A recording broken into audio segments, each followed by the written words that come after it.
Good afternoon, everybody. My name is Donna Teasell, and I'm your host of Donna's Edge Television Talk Show, where truth matters. Thank you so much for watching every day, Monday through Friday, beginning at 1 p.m. on the Central Time Zone, as I get right home with you in the afternoon. It's always so much fun. You can find us on television. We are syndicated on Abundance Television, found on Roku, Apple TV, and Amazon Fire. And don't forget the podcast on thenewscasters.com. You know, we're also on the radio now, the big country giant in South Carolina, WZLA 92.9 on the dial. Those folks are absolutely awesome folks. But again, thank you guys so much for letting us be part of your world. We appreciate it. Continue sending email, Donna@donnasedge.com. That's Donna@donnasedge.com. I've got my friend Terri LaPoint with me right now. Terri is an author, a speaker. She's been in the media, and we just kind of travel the same paths at different times. Mm-hmm. So it's always so good to be with you. You're your candidate for looking for U.S. Congress. And I want you to see, is your information on here as well? No, it's not. But the website is easy. TerriLaPointForCongress.com. Can't beat that with a spoon. Now, you and I have the same belief system, and part of that belief system is when it pertains to kids. Yes. I mean, I can let things go. I mean, there are some things, it's like, no biggie. But when it involves kids, I'm out with both knives. I mean, I'm out there starting it. And that's how you and I became friends, because you've written a book, mm-hmm. and it's all over the world. It's one of the best sellers. And so let's talk about that book just for a few minutes, and then we'll go ahead and get started with the interview. Yeah, it's called Voices That Will Not Be Silenced. And it came out of meeting a grandmother whose granddaughter had been taken by Child Protective Services. A mutual friend introduced us and said, "You've got to hear her story," because I'd already been covering medical kidnap stories for a long time, where Child Protective Services takes kids from innocent families for medical kinds of reasons. So this isn't so much a medical kidnapping. It was a Child Protective Services took a child that they shouldn't have been taking.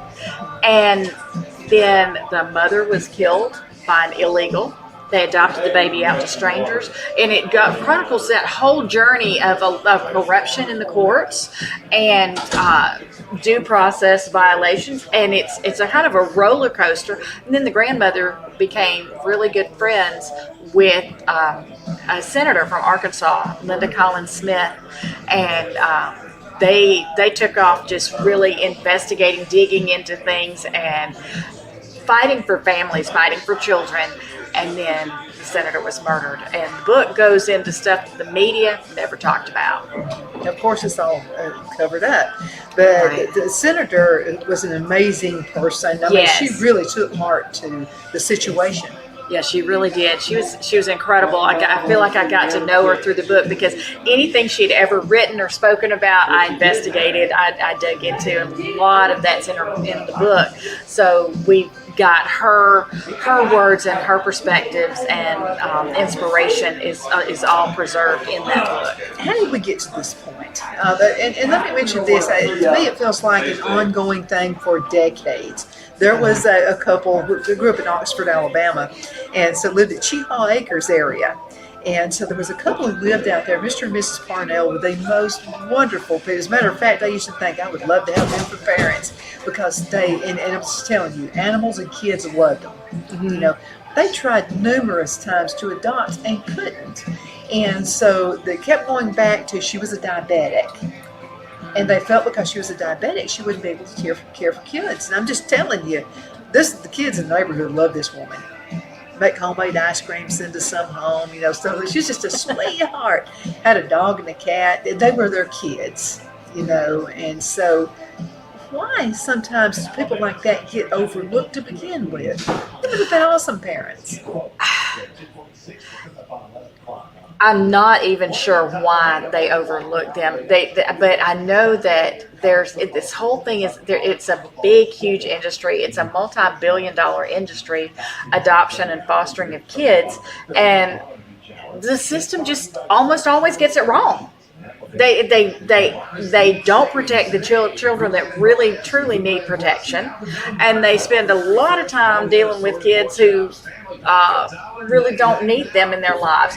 Maybe there's a poverty issue. Maybe they need some help with the power bill, or they need help finding job related, or the house is, maybe they need some good neighbors to come in and help them fix their porch or something. And it's minor issues that community could be able to fix and help with, but they're taking kids that they shouldn't be taking. And what I learned, and I had no idea when I started investigating all this, just full disclosure, I thought that Child Protective Services only took kids from horrible, abusive parents. I thought that was what it was all about. They're protective services. That's what I thought it was about. So I had no idea. I didn't go in this with an agenda or an axe to grind or anything. I just wanted to know the truth. So I love your slogan for your show about the truth. The truth matters. Yes. Well, the truth of the matter is that this is an industry, and we're trafficking children through the system. The foster care system has been identified by the Department of Justice as the largest supplier of children for the child sex trafficking industry in America. So President Trump has been working on several things. Is he working on anything to get that stopped? That's a good question, because my gut feeling, even in his first term, was that there's so many things. This is such a complex web, a lot of corruption going on, that there were foundational things that needed to be done in order for him to really address that. And I've always known that he was going to deal with it in his second term. So I think he's getting close. I'm seeing little glimpses here and there that I think he's getting close to doing it. And, the other side, I think that I feel like this is a whole lot of why they've attacked him so badly, because it feels that way to me. Mm-hmm. I mean, why else would you attack so much? Right. I mean, unless he's getting into the nitty gritty of this whole thing and the whole situation.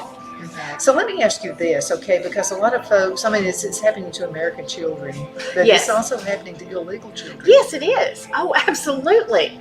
They're being funneled into the Child Protective Services system. Some of these kids go missing. We've got was that last report I heard, 330,000 missing immigrant children, and then there's nobody even knows how many missing American children we have, and we found out some reasons of why that is happening, and I'll get to. I do want to cover that, but they're being funneled into this system, and they go missing. They're being trafficked. Many of them are being trafficked, and nobody's looking because Child Protective Services has them. They've got it under control. Oh, they're in foster care. They're fine. They're safe. We've got them in a good home, and they don't. Many of them are they're being sent to homes where they're being trafficked. Which makes absolutely no sense whatsoever. And it's the kids, but now it also happens on a community level. So another one of my guests I was talking with a few weeks ago, last year, and so I said, this thing is only happening in Chicago, New York, and she said, it's happening in DeKalb County. And I said, there's no way it's happening in DeKalb County. She said, of course it is. She said, there are people on a local, if you want to call it a local level of trafficking. She said, there are kids that are being trafficked because their kids made such a fix for drugs. The parents, that the parents are selling their kids out for sex. Which broke my heart. I'm like, there's no way what parent can do that? A horrible one that belongs in prison. Yeah. Absolutely. I remember in Montgomery talking about with the kids being abused, that the Child Protective Services DHR brought up that most of this is familial. You know what I found out? When they talk about family and parental abuse, you know who counts as family and parents? Caregivers. Oh my goodness. Foster parents, legal guardians. They count. So they're saying, most of it's parental.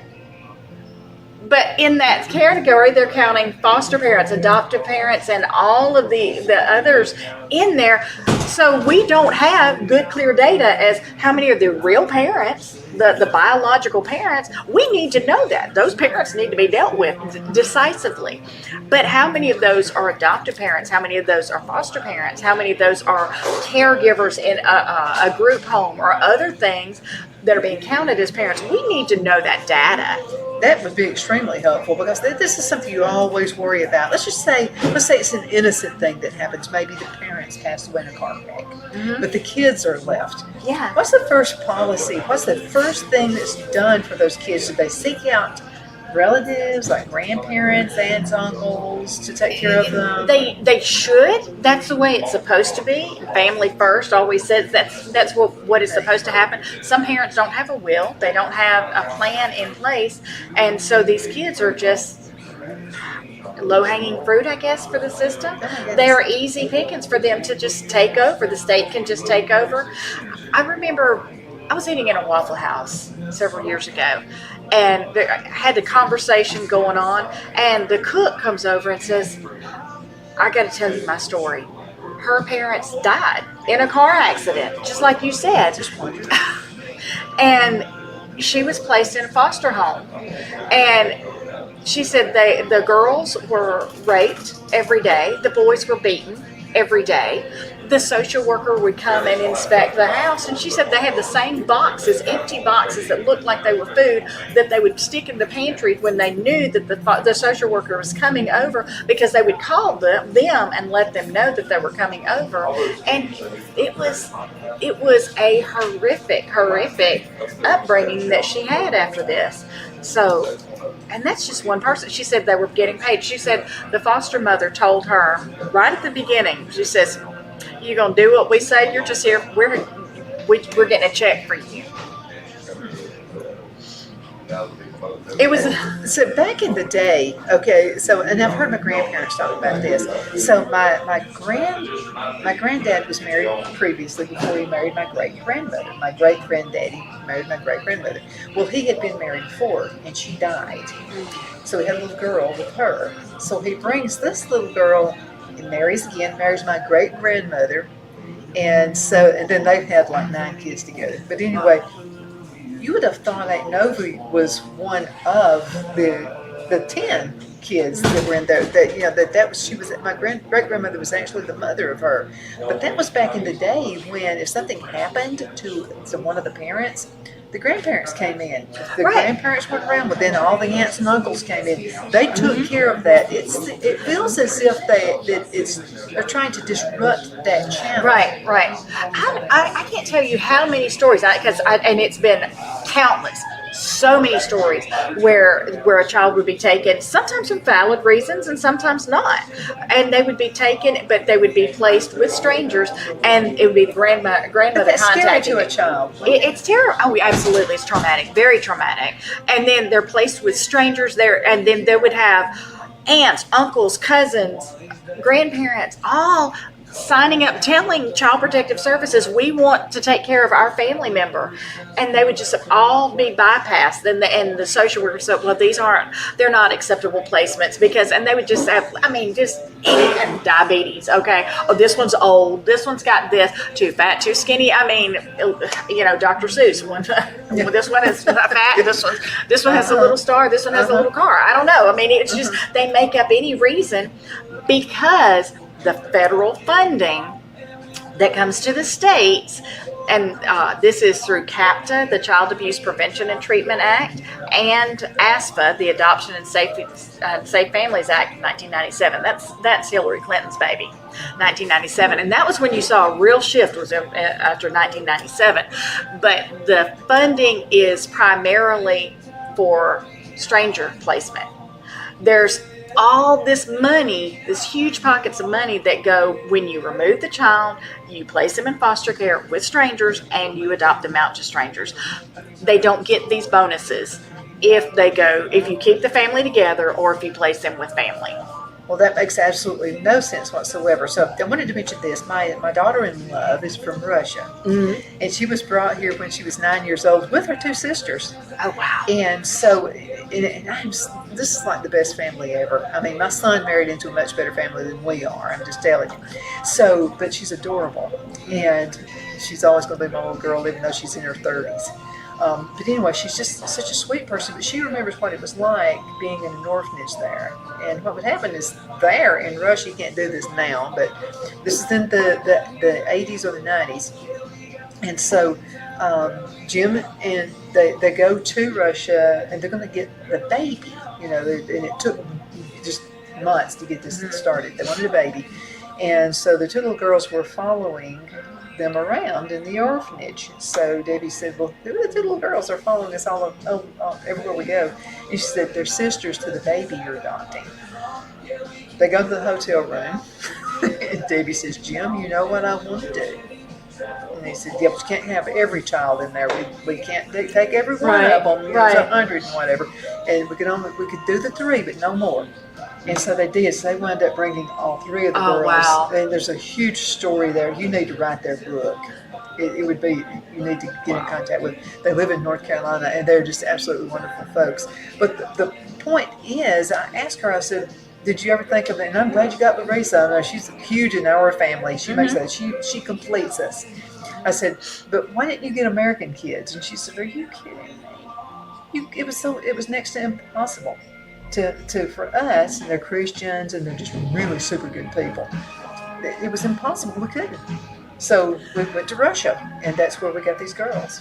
I remember in the 80s and 90s that there was a lot of foreign adoptions. It was somewhere around when Hillary Clinton did her thing that you were talking about. So I always wondered if there was something to tie that together. Well, I remember hearing that Russia stopped the American adoptions because so many of the kids they were finding out were being trafficked in America. Oh, okay. So that would make sense. Okay. It's crazy. Because I had just heard that had stopped. You could not adopt in Russia anymore. Right. And that was the why. So there's a lot of questions. There's a lot of things we don't know. There are things we do know, and they're horrible. Well, but there's a lot we don't know yet. There are things that don't make sense. In other words, follow the money. I mean, you're a journalist. You follow the money. Yeah, follow the money, and it goes back to that money and power. I've been thinking about Natalie Holloway lately. Oh my gosh! And I have to wonder about. So I understand that babies are being trafficked. I mean, these evil people. It doesn't matter how young the child is, but it seems as if there are different ages that are being trafficked. Because here's what I'm seeing. I'm seeing a number of babies that are being trafficked. I see that it doesn't matter. They can be illegal. It seems like they're really focusing on the illegals because they're easier to get and they can go missing, and nobody seems to care. But the American kids, the same thing can happen. Once they're in that system, they can go missing and nobody knows, because if they terminate the parental rights, which they do, if they terminate the parental rights, the parents can't. Nobody's going and looking for them. The system doesn't follow up once they're adopted. They don't follow up to make sure that it was a sound placement and the kids are sound. I know people who've been involved, good parents. I have a friend who's just a good woman, and she's a single mom. Well, her daughter became unruly. She was a teenager, and she went missing one night. She was scared to death social services was going to take that girl. She was scared, and then the girl, I would have whipped her. But anyway, the girl, they found her. She just ran off, just went crazy. As teenagers sometimes do, and stuff like that. Ooh. So anyway, they bring her back, and I remember thinking, I'd whoop her rear end. I would just, but then she was just glad to get her back. But this is what the girl said. The girl said, "You better let me do things I want to do, or I'm going to call social services." The girl threatened. The teenage girl threatened. So somehow that gets around to the kids. They think, well, I'm going to scare the parents. And it does. And she was afraid she was going to be considered a bad mom because she ran away.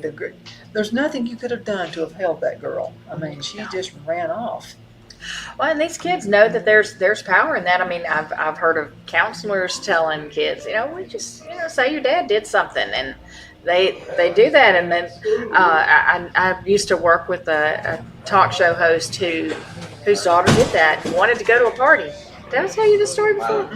wanted to go to a party with her friend, and her friend says, and her because her parents told her no. So her friend says, "Yeah, let's go to the counselor. We'll just tell them your dad did something," and they did. Thinking that she was going to get to go to the party. Well, of course, social services stepped in, took her away from her parents. She never went back home, even after she admitted that she was lying. She never did get to go to the party, by the way. But she was. There were horrible things that happened to her in foster care. Absolutely horrible things. And she never went back to her family, even after she told them. She made it up. Well, if they live through it, their minds are just ruined. I mean, the kids are never going to be the same again, or it's worse, it's death. And I just have to wonder. Again, I've been thinking about Natalie Holloway a whole lot here lately. I don't know why.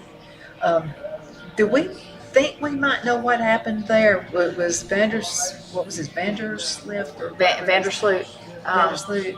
I mean, was he working alone, or was he working with an agency, or? It would appear that, to me, I would think he's working with some people. Because it happened with other girls too. It wasn't just Natalie. Right. They have. I mean, the traffickers have people that go and scout, and they find the pretty girls and they bring them back. And that's what scares me about when kids go on senior trips. Oh my goodness, that scares me. Yes. They're away from their parents the first time, they go crazy. Now, I didn't go on mine.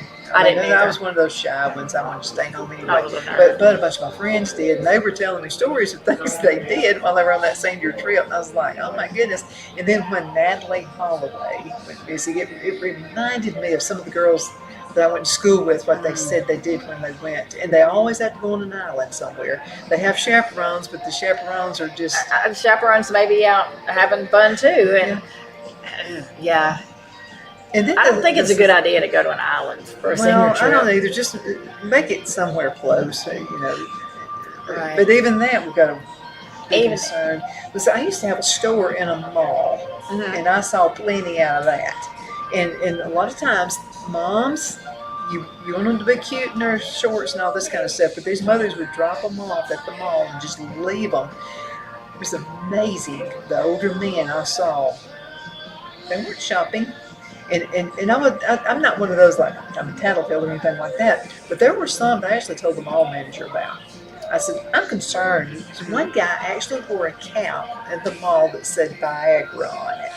That should be enough for you. That's a good clue. And she said, well, Donna, until he actually does something. And I said, so we can't nip it in the bud?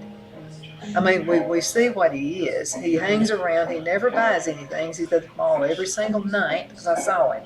And he wears the Viagra cap. So you don't think he might be up to something? But it's one of those things. Yeah. The laws are enforced. The laws that you are, gotta, and I do get that, but they could watch him. They could be monitoring and watching Well, closely. I was friends with one of the guys, the security guys, and I said, watch that idiot. And yeah, he's an idiot. You heard me say that. And that's why he said, I've been watching him. He said, there's something not right about him. He said, the cap gave it away from me. And I said, well, it did to me. It's a shame that your mall manager didn't give, she didn't take a second glance. And I understand you have to, people are afraid they're going to be sued. They're afraid there's going to be lawsuits and all that kind of stuff. But I say if it wags its tail like a dog and barks like a dog, it's a dog. So I just had, there are things, if we could have better, and I love our guys in law enforcement and the ladies are in line, but it seems like their hands are so tied sometimes. Well, I mean, even just like shopping at the mall, can you have some parents, like different parents take turns just kind of being there and hanging out and watching? My nieces look like Amazon girls from day one. They looked like they were 20 years old when they were only 12. And I remember thinking, why are you turning them loose in a mall, those girls? And they're really pretty girls. I mean, just gorgeous, drop dead. And I always worried that something was going to happen to them. But because I saw so much from working at that mall. Yeah. And we don't have nearly as many malls anymore. I'm wondering if that's part of the demise. Who knows? Well, there was a lot. Now the Gadsden Mall's different. They've got a general manager there that won't put up with anything. That's good. So That's she good. just won't. And people say, well, I'm going to sue you. She goes, well, go on ahead. I mean, she just tells them to do it. Good. And, but now she will not put it. You can actually go into the Gadsden Mall. There's going to always be funky business somewhere, but I'm just saying she's kept it safe. She will not. That's good. put up That's with it. important. But the mall manager, it's a different mall that I was telling you my story was in. This one was afraid of everything. It was like, well, we could get sued. That's all she would say.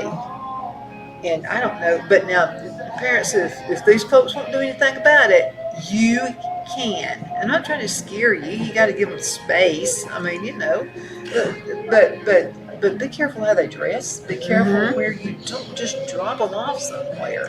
My kids used to like to go to Brookwood Mall, and they like to hang out with their friends. So I would go and I would just take a book or my computer and I'd sit out in the food court and I'm here. And they just go off and do their thing. And I wasn't in their business, but I was close. That's what parents got to be nosy. I mean, that's just the way it is. So my son I would spot check his room. Not that I thought he was going to do anything, but now somebody could befriend him and then hide something in his. Right. So, and I would tell him, I would say, and I wouldn't tell him when I was going to spot check. I called it spot check. I would just spot check, and then they'd say, Mom, did you spot check? And I'd say, no. And he said, nobody else's mother does this. Why do you keep, I'm not going to do anything like that. I'll say, but you have somebody who that's can good plan that you're something. right. Yeah, that's it's really called good parenting. Spot check. Good parenting. I was Barney from the Andy Griffith show. So spot check. I love but I think we've got to be that way. We've Right. got to go in. Can you believe half the show is already over? Oh, really? 30 minutes is just going by. Wow. We're going to have to go into a commercial break so we can pay for this. We'll be right back in just a few minutes. Y'all hang in there, okay? Twin City Used Car Sales has been serving drivers in the Northeast Alabama area for years with a quality selection of late model used cars, SUVs, and pickup trucks. On top of our extensive selection and competitive prices, we offer professional auto financing services for used car buyers of all credit levels. Whether you've just begun your search or you're ready to secure your next vehicle, at Twin City Used Car Sales, you will drive away with the vehicle of your dreams. The sales and finance staff at Twin City Used Car Sales looks forward to serving you, and you can apply for financing online before your visit to our used dealership in Gadsden, Alabama. Check us out on the web at twincityusedcars.com or go by our location at 901 First Avenue, Gadsden, Alabama. We sincerely look forward to serving you.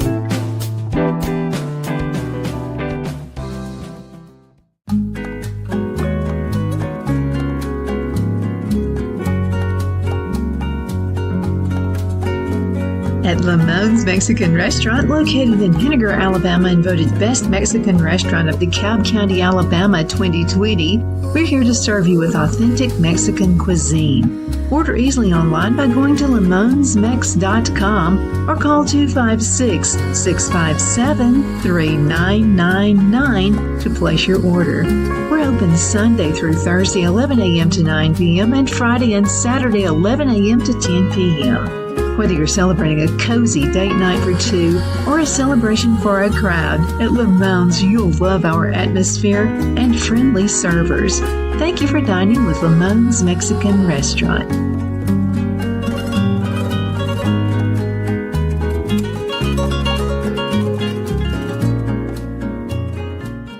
At Liberty Bank, we're all about community. Whether it's to help with a charity fundraiser or help families in need, toys at Christmas, or a local football team, we're here for you. You see, we realize the importance of family. Sometimes it's to build a new home or necessary home repairs. We're here for you. If you like the feel of a small town bank with all the conveniences of a big city bank, we're here to serve you. You will find us at any of our convenient locations in DeKalb, Marshall, Etowah, and Blount counties in North Alabama. You can call and speak with any of our friendly staff at 256-659-2175 or check us out on the web at libertybankal.com. And thank you for your support of our community. Member FDIC, Equal Housing Lender.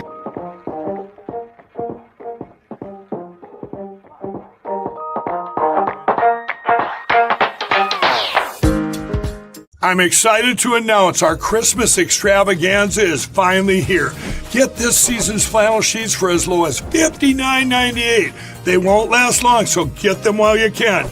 Our famous My Slippers, they haven't been on sale for over a year. Regularly $119.98, now only $59.98. Our 6-piece towel sets are back in stock with extremely limited quantities, only $29.98. With hundreds of MyPillow products, there's something for everyone on your Christmas list. Bathrobes, duvets, quilts, down comforters, and so much more. So go to MyPillow.com or call the number on your screen. Use your promo code to save on all MyPillow products. For example, flannel sheets for as low as $59.98, or our 6-piece towel sets, just $29.98. But that's not all. I'm extending our 60-day money-back guarantee until March 1st of 2025. Plus, all orders over $75 or more ship absolutely free. The only place I buy my beef is Lone Tree Ranch in Collinsville, Alabama. Their cattle is born and raised on their ranch, grass and grain fed, and you can feel confident when you serve your family and friends because their beef is all natural and no antibiotics or hormones are added. You can buy whole beef or perhaps go in with family or friends and buy half. Their customer service is number one as they take care of the delivery to their local processor and can deliver to your home for a small added fee. They also offer herd replacement heifers. I always call Lone Tree Ranch in Collinsville, Alabama for my beef specialty recipes and cookouts, and you can too. Food shortages are increasing, so buy local by calling 256-523-6462. That's 256-523-6462.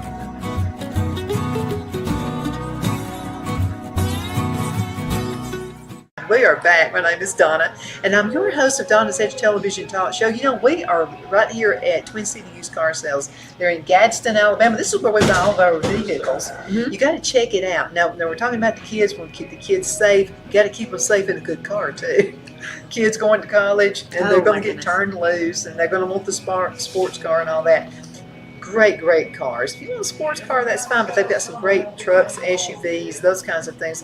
You know, going to college, kids always bring piles of clothes back home for you to wash. Oh, laundry, yeah. So make sure you've got plenty of room in that vehicle. But if you want a good, safe one and you feel good about them going to Auburn, Alabama, Jack State, South Carolina, Clemson, any of those places, you'll find it right here at Twin City Used Car Sales in Gadsden, Alabama. And you're also buying from someone who cares about his community as well. Remember that COVID thing happened? You remember that thing? Year two?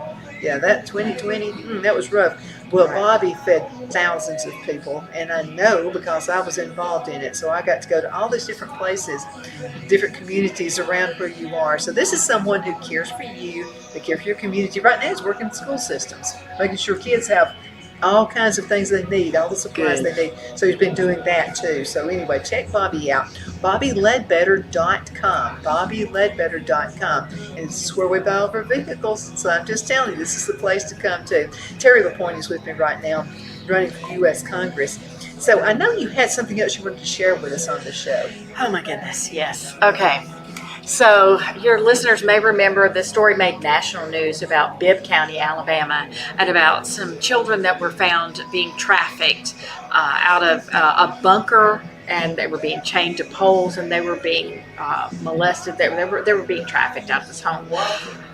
And I remember at that time, the very first story I saw said foster kids, that some of those were foster kids. Later, that disappeared. That was just scrubbed from the media. It was completely disappeared. Well, I have found that there's an advocate that I work with that is actually working with the parents, biological parents. So picture this. You're a parent, there's a false allegation made. Immediately, Child Protective Services, DHR got it and gets involved. Within 24 hours, your child is out of your home and placed in foster care. They do their investigation later. There's testimony that a doctor said this is not abuse, this child has not been abused and all that. But they're dragging their feet getting the child home. Meanwhile, this child is in a foster home. That foster home is working with these traffickers, and they are trafficking that child. That is what happened in Bibb County. What I learned this weekend just To say that I was angry would be an understatement. This story hit the news. It was in July. Do you know when DHR found out about it? February. Okay, wait a minute. Early February. So these DHR. kids were under torture all these months? Yeah, they were taken in January. One of these kids was taken in January, put in this home in February. Okay, I could owe $1. Or put in the home in January. I could owe $1 in taxes. I promise you, they'd slap interest and penalties, and I'd be under the jail cell for it. So why does it take so long? They did an internal investigation. Now, if they were doing an investigation of a parent, I mean, they do that. They take the child and then do the investigation. But they're in foster care, and there are other kids but they're being trafficked. Some were foster kids, some were not. But they just let that continue and kind of, I guess maybe they were hoping it would go away. I don't know. But then it was reported to the local police. Again, investigations happening. And I was told that it was when ICE got involved. My source said ICE got involved because some of the traffickers were illegals. And ICE got involved, and finally the case broke. Yeah, that's back when President Trump was involved with ICE. Okay. So that's how he's coming in to rescue these kids. Yeah, definitely. Yeah. And it's good. I'm glad we're rescuing. Thank God we're rescuing kids. But why didn't the Child Protective Services? Why weren't they the ones to find and at least remove those kids and investigate later and investigate? Why did they leave those children in that situation? And here's another thing with that timeline. In March of that same year, I testified to the Committee of Children and Families, Children and Seniors Advocacy in Montgomery about a bill that Representative Kenneth Pascal sponsored, the DHR Transparency and Due Process Rights Notification Act. It's a mouthful. But essentially the bill said there was some data collection in there, but it says the Constitution, Fourth Amendment, those things, do that. Your own policies, which are not bad, do that, DHR. Well, I testified in favor of the bill. There were a few other people testifying in favor of the bill. There were a couple of people testifying against the bill. Nancy Buckner, who is our Alabama DHR commissioner, got up there and she testified to this committee, and she told things that were not true. There were a lot of things that were not true that she said, but one of the things she said was that if we pass this bill, then children are going to die. Well, they didn't pass that bill. I actually wrote to all the people on that committee and told them and the facts and the data showing that she was in error. I just said she was in error. I gave her the benefit of the doubt, but I'm sorry I'm not giving her the benefit of the doubt anymore. Commissioner Nancy Buckner needs to be held accountable. She's testifying. That was in March. DHR knew about these children in early February.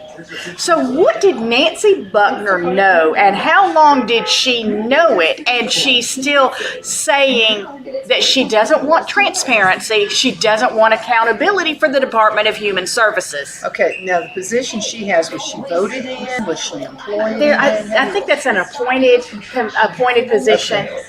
So she's under Kay Ivey. She's under the governor right now. She's been there for quite some time. So Kay Ivey didn't appoint her. Okay, so but she could appoint somebody else. How can we find out who appointed her? Because I would think it probably.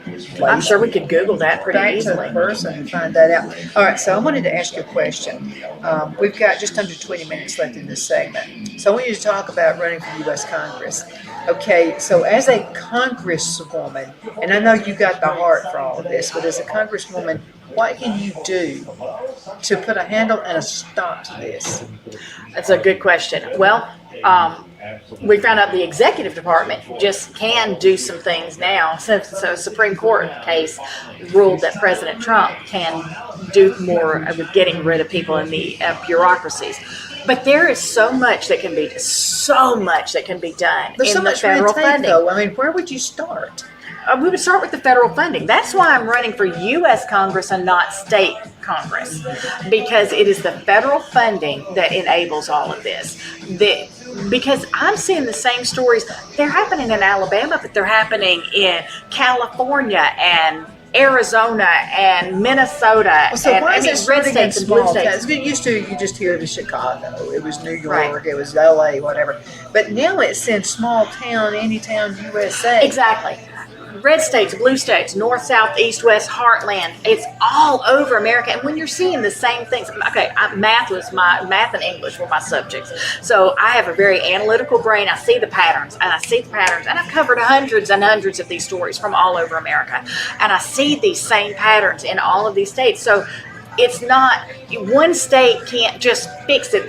There's some things that they can do. Yes, there are definitely things like Nancy Butner needs to be replaced. She needs to find a new job. There are things that can be done in the state, but we've got to fix it on the federal level. It's the funding. And the big, beautiful bill, even though it did a lot of good things, it really didn't deal with this.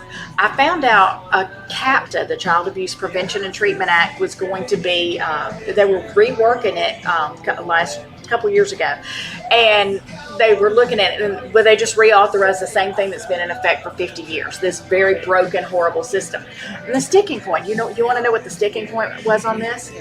It was that the left wanted to make sure that we had funding through that to place kids in the LGBTQR homes and the transgender homes, because they're transgendering some of these kids, and there's federal funding for that, and it's going through Title 4E, and federal funding is enabling all of this. So that was the sticking point. The Republicans, of course, rightly so, said we're not going to give in and give you money for that. And the Democrats were like, well, if you're not giving us money, we're gonna throw away the whole thing, all the good things that are helping the families we say we care about, and so they just reauthorized the whole thing that had been there before.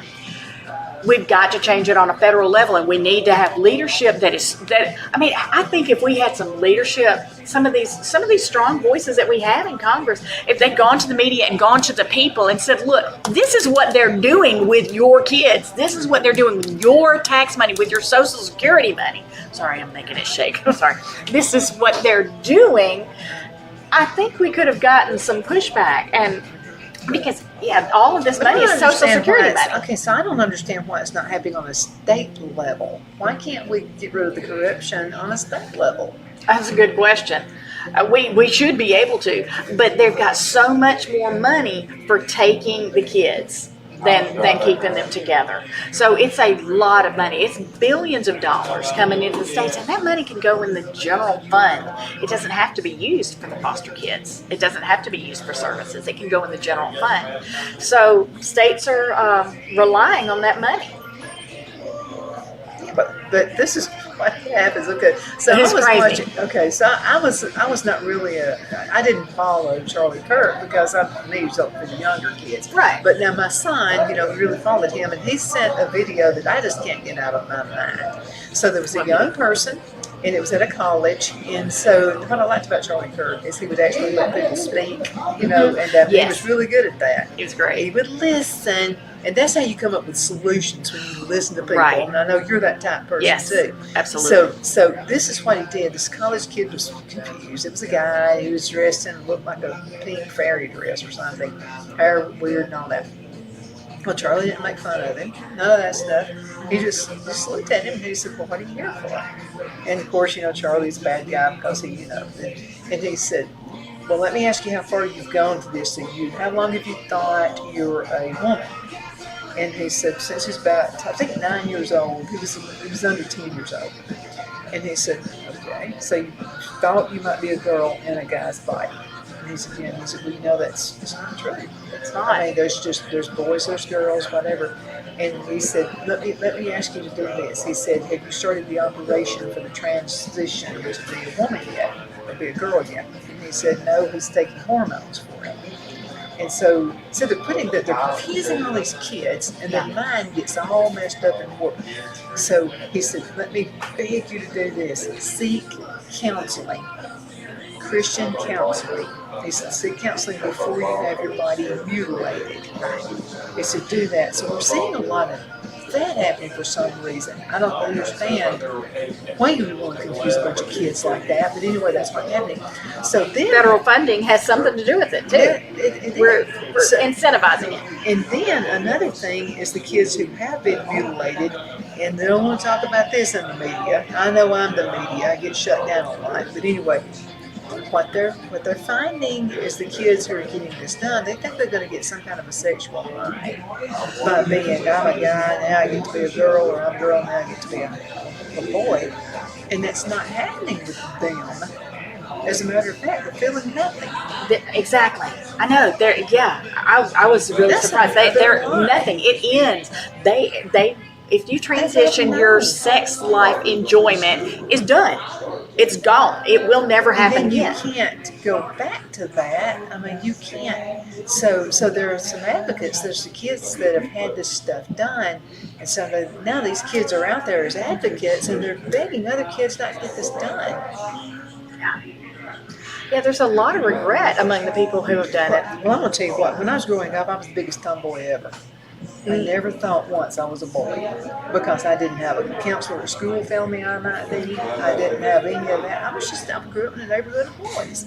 What was there to do? I played football, I played baseball, I jumped off of the house. Climb trees. Yeah. Oh man, we had this, it was a silver maple tree, it was outside my window. And the silver maple trees are they're all about bending. I mean, you can almost have a seesaw out of them. Oh, wow. Those and mimosa trees. So what I would do, and that did not mean I thought I was a boy, none of that stuff, I would raise the window. This is back before we didn't have air conditioning back in the 60s, but I was a kid. Raise the window, climb out on that. Instead of walking out the front door, I had to do it that way.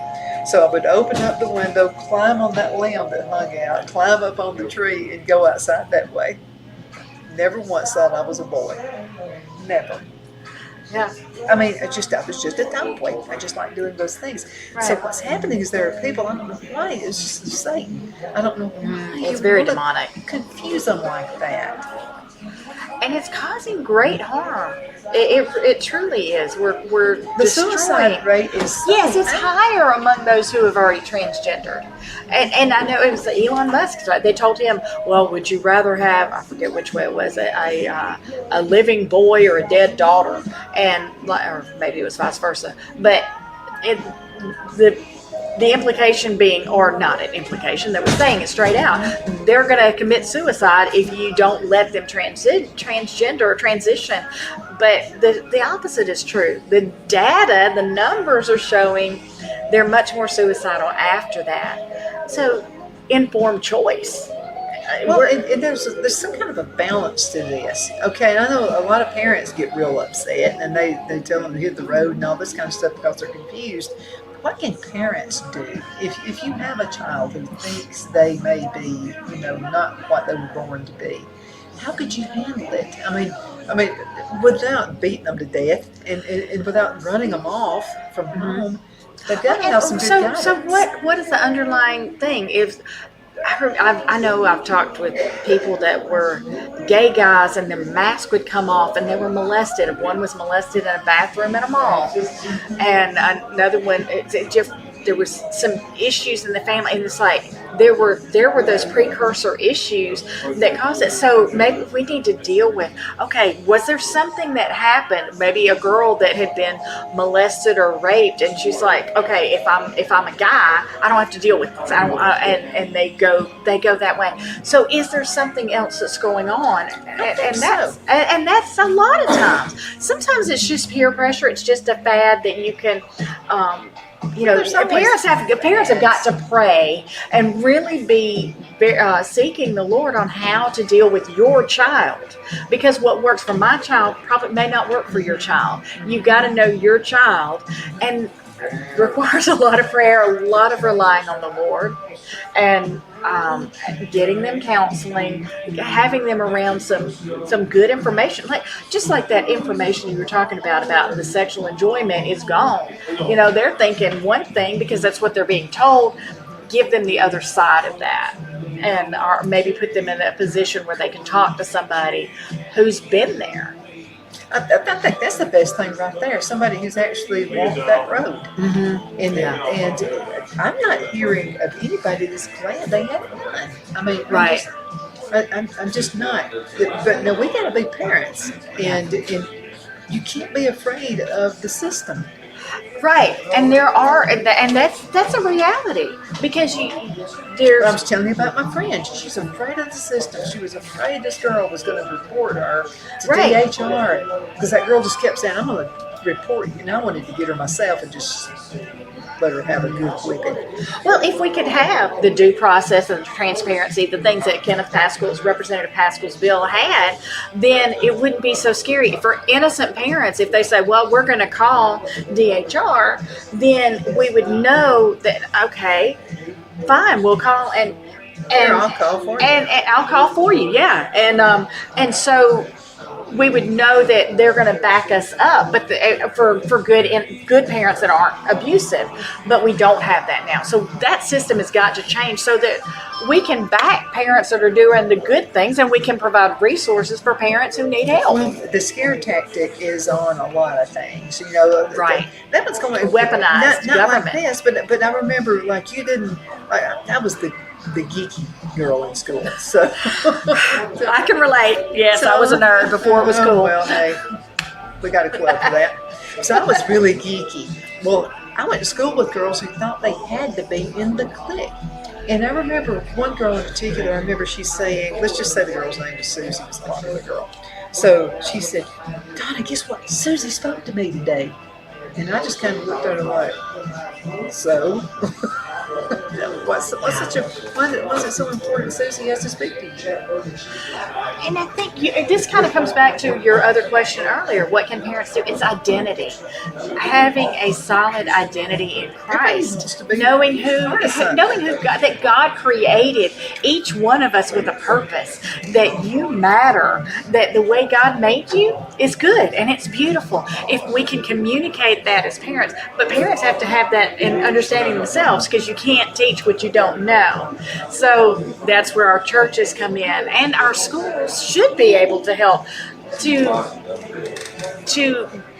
back up and to support true identity, good of who we are, that we matter, that we have value. I mean, everybody wants their kids to be happy and part of something, but sometimes do you think peer pressure from the parents? Because the parents sometimes want the kids in every single thing. There's no, and then when they're in football, they're in baseball, they're in the beauty pageants. By the way, beauty pageants. Oh, that's another whole. I was a judge of one, and I don't feel I'd never do it again, ever. So I got suckered into it, and so there I am. To me, they were all pretty little girls, but now some of the mothers went overboard with the makeup, I thought. Right. And with the dresses, a little bit too sexy, I think. And so I saw a couple of guys that were there, and I thought, they don't look like they're connected to any of it, because it's like they weren't necessarily clapping for one girl. I mean, you can tell the grandparents are. Grandparents are that pretty little. You know, they just right. Susie's and all this. But they were not. There was no connection with them and any of the kids. I mean, no uncle, no aunt, no nothing. Okay. So I walked up to one. It was a break, and I said, "So which one is your child?" Well, he looked at me really funny when I said that, and I said, "Oh, well, I see you're here. Just which one is yours?" Right. To him. Well, none of them were his. I said, "Oh, niece, maybe?" There was nothing. Well, he was uncomfortable.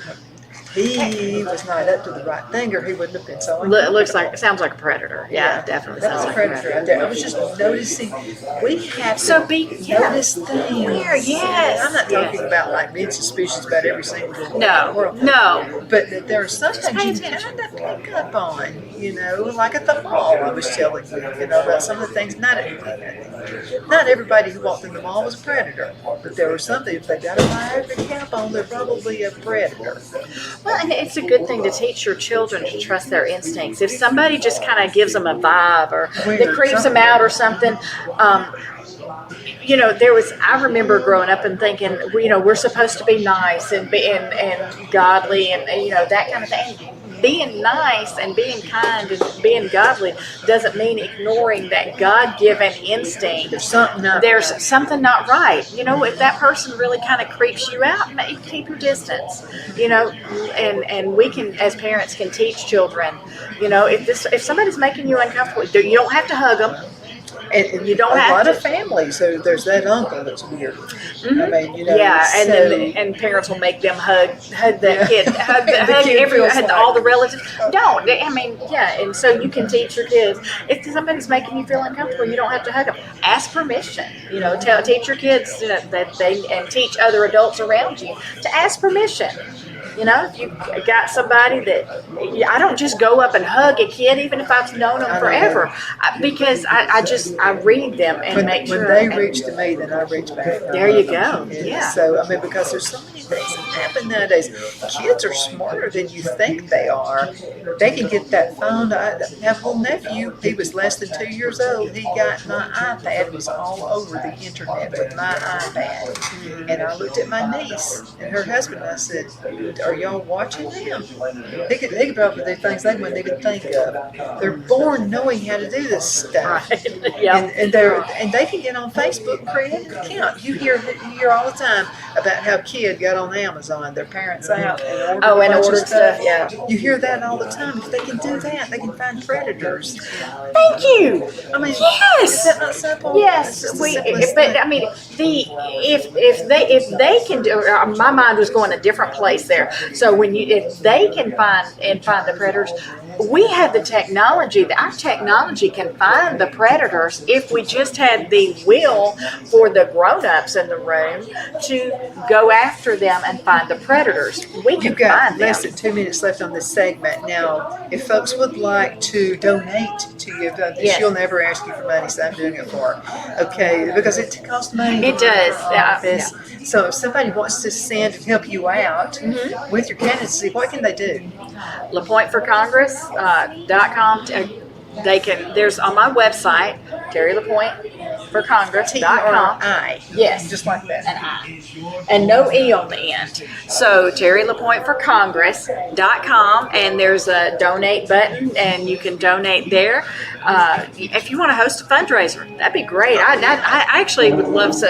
I need to get some fundraisers going, because I've been going to Washington, D.C. and going Montgomery and doing all this, fighting for good legislation, and I haven't been doing a lot of fundraising. But we've got to get that done. We need volunteers. Get my name out there. Share these stories. Social media is great. I share those. She's always doing stuff out there. I saw you at an event last week, and it was like a prayer vigil. Yes, Communion America. Yeah, that was amazing. And share those things. Get the word out. You'll be glad that you did by getting a good person for Congress. Terri, thank you so much for being with me. It's always so much fun. Before you started running, I love, because we're in media and all this kind of stuff. So we have a different mind. I mean, we really do. We've always got that investigative thing going on. Yeah.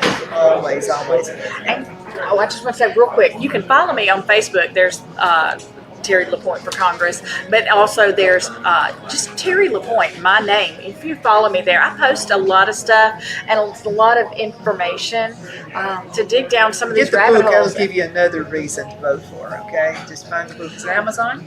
It is on Amazon, yes. Voices That Will Not Be Silenced. And then I can update you too with, there's some good results that have come out of that. Some good things have come out of the book. Thank you for being with me.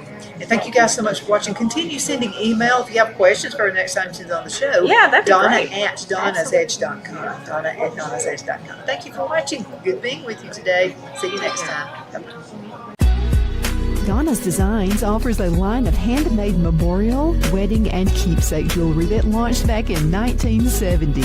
I'm a self-trained jewelry designer, and I will work closely with you to create unique designs you can love and treasure for years to come. Whether that be flowers that were used in a funeral arrangement or stones you found on the beach at a memorable trip, call me at 256-659-4319, and let's think of the possibilities.